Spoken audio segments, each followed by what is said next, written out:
Assalamualaikum and good morning if you watch us in the morning, good afternoon if you watch us in the afternoon, and good evening if you watch us in the evening. So welcome back to our channel, Podcast. Yeah. Thank you for the support. Okay, so today's topic is going to be a little bit different from previous episodes, where today we are going to discuss and talk about the music evolution from the conventional to digital platforms and how consumers consume their media. And of course, this topic gonna pique the interest of the consumers, where we talk about, and also the K-popers, where today we're gonna talk about the evolution and globalization of the K-pop. So before we start, let me introduce myself.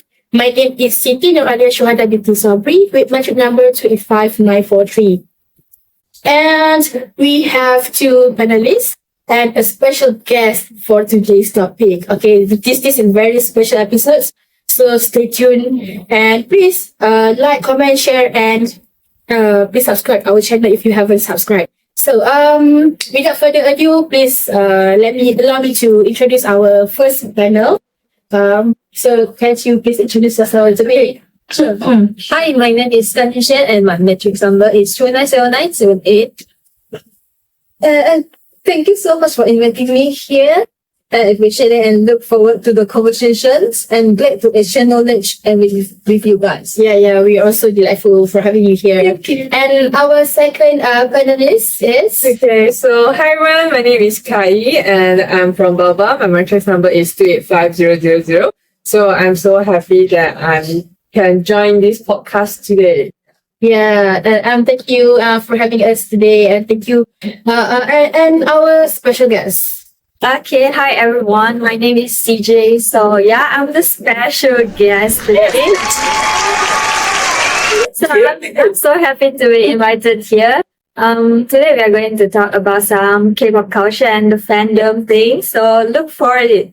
Yeah. Thank you for having us today in this podcast. Okay, so since our today episode is talking about the K-pops and the big interest of the K-popers, so 안녕하세요 여러분. 안녕하세요. Okay, so let's begin with our first topic. So welcome to Beyond the Waves of Music. Okay, and today's episode we are diving into one of the trending music genre, which is the K-pop that has evolutions. Okay, it's have the global impacts, its rise, and based on how digital platforms has reshaped the music industry globally. So we all know that K-pop is not just a genre, but it's a culture and also a movement that we are here to explore how it became popular globally, like an instant bomb to everyone, right? Okay, so the first question I would like to ask for Miss Hughes. So to understand K-pop's global rise, let's kick things off with a little history lesson, okay? Shall we?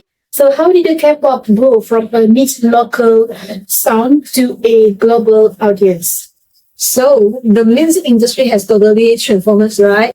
Like we got from VLD and CDs to digital downloads and streaming. Mm-hmm. It's crazy how much that's changed how we listen to and share the music. Yeah. And K-pop. Oh man, it's such a great example of evolution. It's really kick off South Korea. Mm-hmm. Like in 19 with Seoul, Taiji and Boys. Yeah. They mix rap, rhythm, beat and disco Korean music worldwide, which had such a game changer at the time.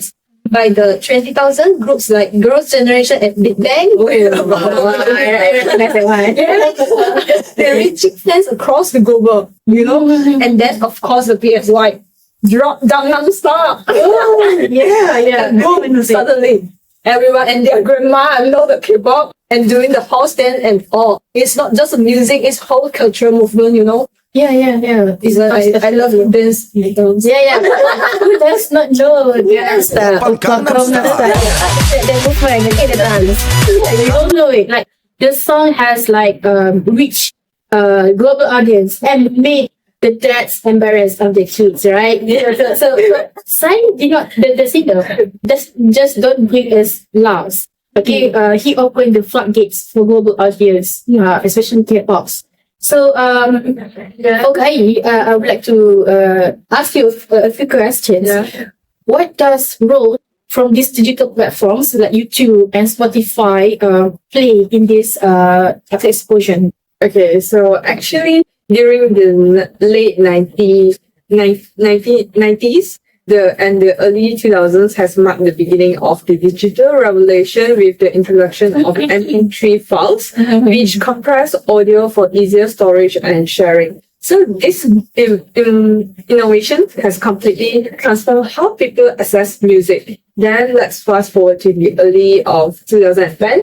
We can see the rise of music streaming platforms, which have since become the dominant mode of music consumption. And this platform have been absolute game changer for K-pop. So YouTube, for instance, allowed groups like BTS and Blackpink a way to showcase high quality music videos to a global audience. Moreover, the Spotify's curated playlists have also played a huge role in introducing millions of listeners to K-pop. So the algorithms on these platforms help fans to discover similar artists based on their preference, which also expands the genre's reach even further. Other than that, let's not forget about the social media. It's been a massive amplifier. Yeah, Fans are creating trends, Yeah. sharing content, and generating buzz that keeps K-pop constantly in the spotlight, making it impossible to be ignored. Yes, TikTok is like a everyday use. Okay, you must have TikTok. Even the parents use it. Yes, the parents use it. Correct. Like okay. So for BCJ, Yeah. what about the fans interactions? Like, between artists, the idols, and also the fans. Okay, so that is a big change because nowadays the artists can directly interact with the artists, can interact with fans through the digital platforms like Instagram, TikTok, and Twitter. Yeah. It is totally different from the traditional ways, breaking down barriers and increasing accessibility. Before the digital platforms appeared, the fans interacted with the artists through the offline methods, such as letters, response mechanisms, and meet and greets. So because of the technological development, it creates the opportunity to enhance the interaction between the artists and fans. So the fans can directly engage with their artists through the platform by messaging, commenting, and sharing the ideas on the artist posting. Meanwhile, the artists can share their thoughts through the music and their lives with the fans through the posts and live streams. So platforms like Twitter, Instagram let the idols interact directly with fans. Live stream and on V Live or viewers give the fans a sense of personal connection. This creates the loyal fan base that feel like a part of their idol's journey, which is unique to K-pop. Yeah. But even liking the idols post, right? Also, it's considered as the interaction between the fans and also the idols. Yeah. Very, very. Voila. Okay, so moving on to the cultural fusion and also the genre transformation regarding this topic, we all know and agree that K-pop is famous for blending the culture, and they bring their cultures into music, into dramas, and many more. And so, like for youth, I would like to ask this question to you. Okay. How has the K-pop merged traditional Korean and influenced with modern global trends that make it so irresistible to everyone? Okay, so the K-pop is all about mixing up and it just works, Like BTS idol, they are true in the traditional Korean instrument. The jungle drum and mixed with the hip hop beats is such a cool combo. And Blackpink, okay, they are pros at blending EDM, pop and rap, but still keep those Korean cultural vibes in their visual and lyrics. Yes. And of course, we don't forget Pierce like I'm song. The songs everywhere. The dance and the EDM combo just explore and make the K-pop a global thing. It will how K-pop become a huge part of pop culture. It's not just about the music, it's like whole cultural mashup that's connecting people and creating the fresh new sounds. Yes, it's fascinating, right? It's fascinating. Like, what about the collaborations with the international artists? Okay, that's a good question from our moderator. Yeah. So, digital and social media have completely changed the music industry. Over the past 20 years, advanced production tools have become more accessible, allowing independent artists to compete with the big names. So, geographic and cultural barriers have also been broken, making the global collaboration easier than ever. For example, that's the famous one, which is the Appleton by Rose and Bruno Mars. So everyone can say it. I saw one video that they even 3 years old kid can sing that song. It's very catchy. It's very catchy. Yeah. So we have Kiss and Makeup by Blackpink and Dua Lipa. Or BTS, Born with Love, featuring Halsey. Yeah, blend Korean and Western styles effortlessly. So these collaborations create music that appeals to audience everywhere. Yeah, through digital platforms like Spotify that was launched in 2008, pioneered the subscription-based streaming models, allowing users to access an extensive music library for a monthly fee. Yeah. And you know what? It boasts over 550 million active users. Wow, that's a massive number. Yeah, including 236 million premium subscribers, making it the largest music streaming service globally. So similarly to the Apple Music that has been introduced in 2015, has attracted an estimated 88 million subscribers with its focus on exclusive artist releases and seamless integration with Apple devices. So these platforms plays a significant role in bringing global collaboration to the forefront, allowing such tracks to reach audience worldwide instantly. So it's undeniable that the Spotify and Apple Music promote hybrid tracks through global playlists, pushing them to diverse listeners and making international collaboration more accessible and popular. Yes, I think it's great to have Apple Music and also Spotify, because it's an AI driven, right? Algorithms driven, right? So you can access your favorite songs, your favorite playlist on the spot. Yeah. Yeah, at your fingertips, they say. So sure. Yeah, so easy nowadays. And it's amazing how these collaborations expand the collaboration with international artists, okay, and the other big names expand the K-pop cultures and into global.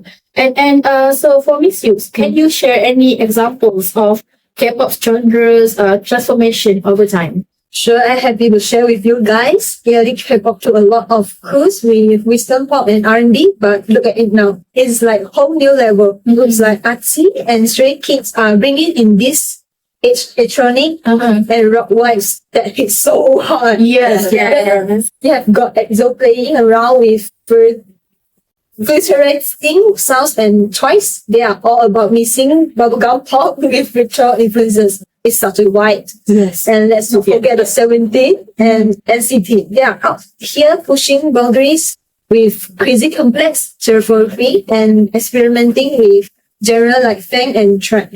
It's amazing how K-pop just keeps evolving, you know. With all the digital tools we have got today, there's no limit to what these artists can do. It's such a constant innovation. Yes, I agree. Like, how they evolve. Yeah. The group itself remains the same, but the way they change their genres from maybe traditional Korean and then fuses with collaboration with international artists, and then maybe they change a little bit from pop genre to rock or even to EDM. So it's kind of fascinating, you know. Yeah. So moving on to the fandom and the global impacts, our last topic here. We all agree, we are on the same page that K-pop would not be where it is today without its fans. Yeah. Yes. And Miss Hughes, I know you are familiar and also mastered in this topic. So tell us a bit about the unique role of fandom K-pop. Okay, so K-pop fandoms like And the mixes. It's okay. So the K-pop fandoms like ARMY and Blinks are incredibly organized. They promote the music through the social media trends, create the fan art, and even a fun charitable projects in their idol's name. Their collective efforts amplify the K-pop's reach and visibility. So now I'm going to the topic. It's quite personal. So I'm actually a fan of Blackpink. Oh, you are Blink. Let's do this. Blackpink in your area. Okay. Before this, I've heard of them in 2018. It was their prime, that time. And Tudududu was really famous during that time. I wasn't really into K-pop that time, but I was crazy for Blackpink in 2022. And I went to their concert in Kuala Lumpur in 2023. Oh, which is quite recently. Yes, like just last year. So that was amazing. And I love Blackpink. I love all the members, Jisoo, Jennie, Rose, and Lisa. Yeah. But I do have my bias. Okay, can you guess who is that?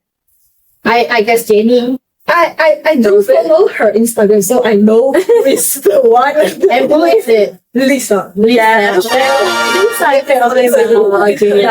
But because I do follow her Instagram, right? And I saw her, even the profile or the story is The highlights. the highlights. It's just Okay. he just bought all the merchandise. It's just spends like 2 years.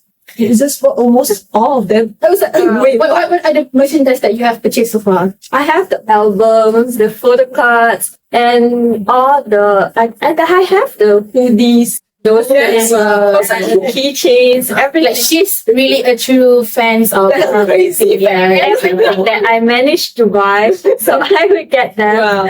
So okay, I want to promote to all of you their new album. So that's their solo album from Lisa, which is Alter Ego, and Rose. It is Rosie. So Yes. listen to their songs. Yes. Okay. I like the new one. Yeah. By Rose. I always say, Okay.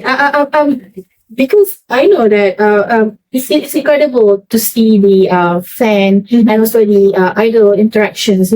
By selling albums, they send autograph, etc. So it is so very we call it very interesting and fun to see. And even you yourself, you purchase the merchandise. It's a memorable things for the fandoms. Right? Yeah, right. So for cohort two, the our Miss Sahi. Yeah. So could you share on how these digital platforms support this fandom culture? Oh, okay. So there are like platforms like TikTok encourage fan participation with challenges tied to popular songs. For example, BTS permission to dance challenge. Oh, I remember that Went one. totally viral, Yes.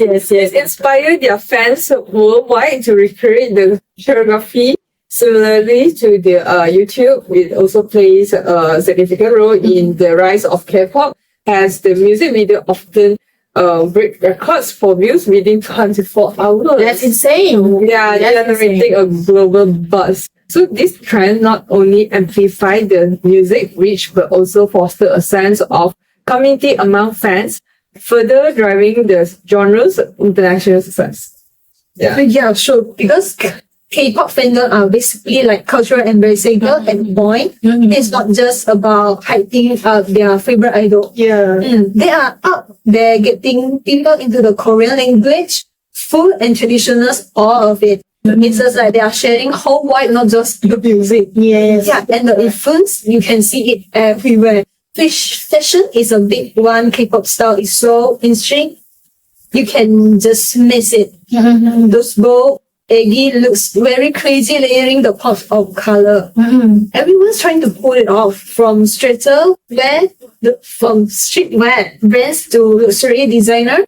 K-pop isn't just a music genre anymore. It's just a global lifestyle that's making Korean culture cool and assembly everywhere. Yes. I would like to add some more for your points. Like we all know that K-pop. Okay, it's like it's not genre anymore. It's like culture, like what you have been mentioned before. It is like even now we even use their language in our daily lives. Like like for our beginning, we say annyeonghaseyo. Okay, annyeonghaseyo, 여러분. And then we have the food. Instead of eating rice, maybe we eat the bibimbap. We eating the ramen. We have what else? Kimchi. We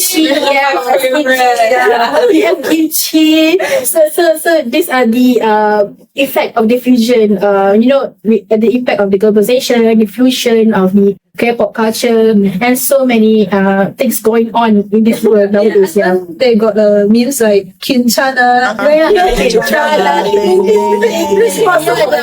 Every day the TikTok, even the Instagram, WeChat. Oh my god, this Kinchana, ding ding ding. So it went viral. Yeah, it went viral. So it's like a part of our daily life. Yeah. So we have come to conclusion. We have come to the close to the end, where we have covered a lot of topics today. Yeah. We have covered the digital rise of K-pop, the cultural fusion, and then also the incredible power of the fandoms. And it is clear that K-pop is not just a music, but it is a global movement that connects people, that through culture, music, and also the technology. And here's a question to our listeners out there. Cannot K-pop sustain its influence as the global music industry evolves? What do you think? So let us know your thoughts and share your favorite K-pop moments with us on social media, through IG, through our TikTok lives, and also on our YouTube channels. So thank you, Miss Kai, Miss Yus, and also Miss J, for sharing your valuable insights and also coming into our podcast episode today. Pleasure. And to our listeners, please, thank you for tuning in, and don't forget to share, subscribe, comment, and like our today's episode, because it's fun. It's fun to talk to you guys. Okay, Thank you. And see you next time on Beyond the Waves of Music. Bye.